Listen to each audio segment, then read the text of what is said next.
Hello everyone. So let's start the today's session. So we are going to discuss some more questions today. So first question, Dash his deputy will chair the meeting.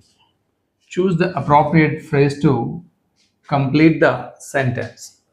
Dash his deputy will chair the meeting. So what comes under in this dash? First one, in the event his absence. In the event his absence, it is wrong. So grammatically, this is a wrong phrase. In event of his absence, this is also wrong. What is missing here? Article is missing. So next one, in the event of his absence, this is right. In the event of his absence, his deputy will chair the meeting. So this is the correct answer. So what is missing here in this means this first one is the grammatically wrong because of is missing here. Second one is article is missing, and the third one is the correct one. So let's go to that. So next question, Indonesia is an dash consisting of over 17,000 islands. So ఇందులో ఏమొస్తుందో చూద్దాం. Choose the correct option to complete the sentence. Archipelago archipelago ఇక్కడ దీనికి difference ఏంటి అంటే ఇక్కడ I ఉంది, ఇక్కడ ఈ ఉంది. So this is wrong. So archipelago this is also wrong. What is here? ఈఏ. This is archipelago is a totally wrong word. So what is the correct one here? Archipelago is the correct one. And the meaning enti ante it's a group of islands. Archipelago ante enti group of islands. So Indonesia is an archipelago and group of islands consisting of over 17,000 islands. అంటే అందులో చాలా 17,000 వరకు islands ఉన్నాయని చెప్తుంది. And next question. The host served luscious meals. The host served luscious meals. Identify the antonym for the word luscious in the sentence. So luscious ane meaning ki right antonym. Antonym ante enti opposite. Antonym ante enti ikkada opposite word ni find out cheyamantunnaru. Right. So luscious ante enti? What is the meaning of luscious? Ante delicious, delectable. Idi kuda correct meaning. అపెటైజింగ్ ఇది కూడా అంటే ఈ మూడు కూడా synonyms of లూషియస్ అంటే చాలా tasty అని చెప్పడానికి. Right. So what is antonym అంటే ఇయర్ అన్సేవోరీ. రైట్. అన్సేవోరీ అనేది అపోజిట్ వర్డ్. సో దీనికి లూషియస్ అంటే అది డెలిషియస్, ఇది means no taste at all. Right. Next question, choose the correct option to complete the sentence. What is the sentence here? When did you dash to Australia? So when did you dash to Australia? అంటే ఇందులో ఫిలప్లో ఏమొస్తుంది? Answer ఏమిచ్చాడు? B. I went to Australia last week. So first one is went, gone, going, go. సో ఇందులో ఏది వస్తుంది అంటే సింపుల్ లాజిక్. when did అనేది ఎందులో వస్తుంది? సింపుల్ పాస్ట్లో వస్తుంది. రైట్. did అనేది సింపుల్ పాస్ట్లో వస్తుంది. అండ్ did వచ్చినప్పుడు ఏం రావాలి అంటే V1 రావాలి. ఏం రావాలి? V1. అంటే ఇక్కడ మనకి గో రావాలి. When did you go to Australia అనేది correct answer. So these three are wrong answers. Right. Next question, choose the incorrect option regarding the following sentence. The student was irregular to classes, he passed the examination. Student was irregular అంటే దాని student స్కూల్కి క్లాసెస్కి వెళ్ళలేదు, but ఈ pass the examinations.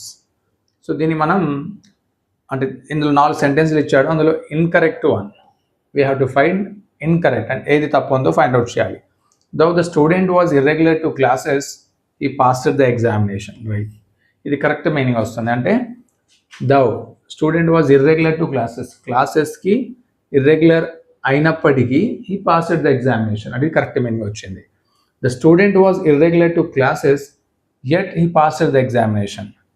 ఇక్కడ కూడా same meaning. అతడు irregular ఉన్నాడు అయినా కూడా పాస్ అయ్యాడు. This is also correct sentence. ఎందుకు ఇక్కడ అంటే we have a conjunction of at. Though the student was irregular to classes, yet he passed the examination. ఇది రాంగ్. ఎందుకు అంటే ఆల్రెడీ దో అనే వన్ కంజంక్షన్ అది వచ్చిన తర్వాత మళ్ళీ ఏం చేశాడు? ఇక్కడ ఎట్ అని మళ్ళీ కంజంక్షన్ ఇచ్చాడు.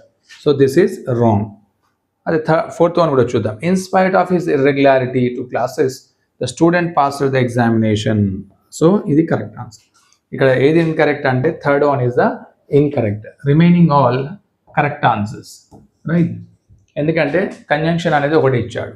Next question, identify the word in which the letter P is pronounce. So ఇందులో ఏ లెటర్ అంటే ఏ వర్డ్లో పి అనేది ప్రొనౌన్సియేషన్ చేస్తున్నాము అంటే ప్రొనౌన్స్ చేస్తున్నామో అడుగుతున్నాడు. కు.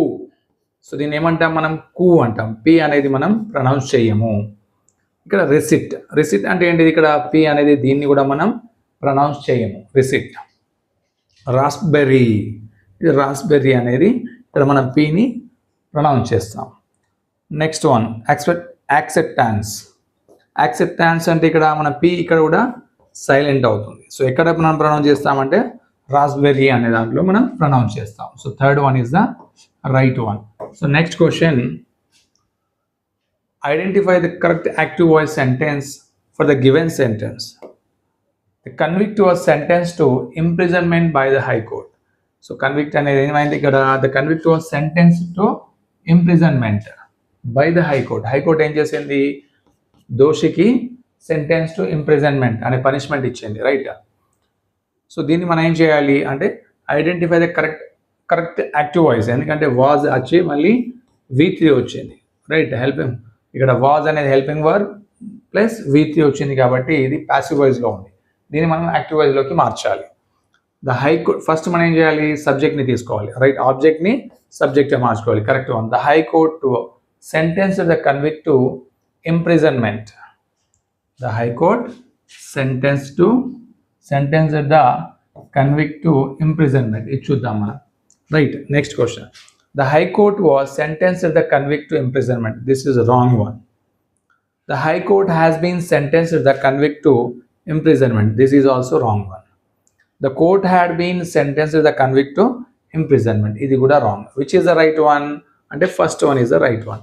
The High Court sentenced the convict to imprisonment. అంటే మీనింగ్ అనేది చేంజ్ కాకుండా ప్యాసివ్ వాయిస్ నుంచి యాక్టివ్ వాయిస్లో ఏ సెంటెన్స్లో ఉంది అంటే ఫస్ట్ సెంటెన్స్లో ఉంది. అంటే దీనిలో పర్ఫెక్షన్ రావాలంటే మనం ఏం చేయాలి అంటే దీనికి కావాల్సిన స్ట్రక్చర్స్ని మనం చూసుకోవాల్సిన question.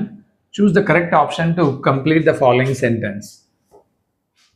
On the Vijay Diwas the prime minister led a floral dash soldier on the grave of the martyr soldiers, right? ఇక్కడ ఏమొస్తుంది? On the Vijay Diwas the prime minister ఏం చేశాడు? Led a floral dash wreath. Wrong. Wrath. Wrath అంటే ఏంటిది? Anger. Wreath అంటే this is correct one. So it's one kind of circular arrangement of flowers. Circular అంటే పూల bouquet ఏదైతే సర్క్యులర్ షేప్లో ఉంటుందో అలాంటి వాటిని మనం రీత్ అంటాం. So he laid a floral wreath. ఈ రీత్ కూడా అదే అవుతుంది, but this is a verb, this is a noun. So మనం యూజ్ చేయాల్సింది ఏంటి? ఇక్కడ నౌన్ని యూజ్ చేయాలి. రీత్ అనేది totally wrong word. So third one is the correct one. Wrath అంటే యాంగర్ అవుతుంది. అంటే on the Vijay Diwas prime minister ఏం చేశాడు? పూల బొకేని అక్కడ ఆ సమాధుల వద్ద పెట్టి ఆ సోల్జర్స్ ఎవరైతే ఉన్నారో ఆ సోల్జర్స్కి నివాళులు అర్పించడం అనేది జరిగింది, right? So here రీత్ we have to use which is noun. Ninth question, who is dash standing at the gate. Choose the correct option to complete the sentence. ఇక్కడ ఏమొస్తుంది? Who is a person, an person, the person, person. So ఇక్కడ మనకి who is a dash standing at the gate అంటే మనం question అడుగుతున్నాం కాబట్టి here indefinite article ఏమొస్తుంది? మనకి ఇండెఫినెట్ ఆర్టికల్ వస్తుంది. అంటే ఇక్కడ ఆ పర్సన్కి సంబంధించి ఎలాంటి ఇన్ఫర్మేషన్ లేదు కాబట్టి మనం ఏం చేయాలి? ఇండెఫినెట్ ఆర్టికల్ మాత్రమే వాడాలి. యాన్ అనేది రాదు. ఇది కూడా ఇండెఫినెట్, బట్ ఇక్కడ మనకి ఓవెల్ లేదు కాబట్టి దీన్ని మనం వాడరాదు. So year consonant we have. అందువల్ల మనం ఏం చేయాలి? ఏ పర్సన్ని మాత్రమే వాడాలి. First answer is the correct answer. So next question, the child was born dash Monday. It's a very easy answer. Choose the correct option to complete the sentence అంటున్నాం. Of, on, with, right? Last one in. మనకు తెలుసు days కంటే ముందు ఏం రావాలి? Days కానీ dates వచ్చినప్పుడు మనం ఏం చేయాలి? ఆన్ అనేది వాడాల్సి ఉంటుంది. So the child was Born on Monday, right? In అనేది ఎప్పుడు వస్తుంది అంటే ఇన్ అనేది బిఫోర్ ద మంత్స్ మనం యూజ్ చేస్తాం, రైట్?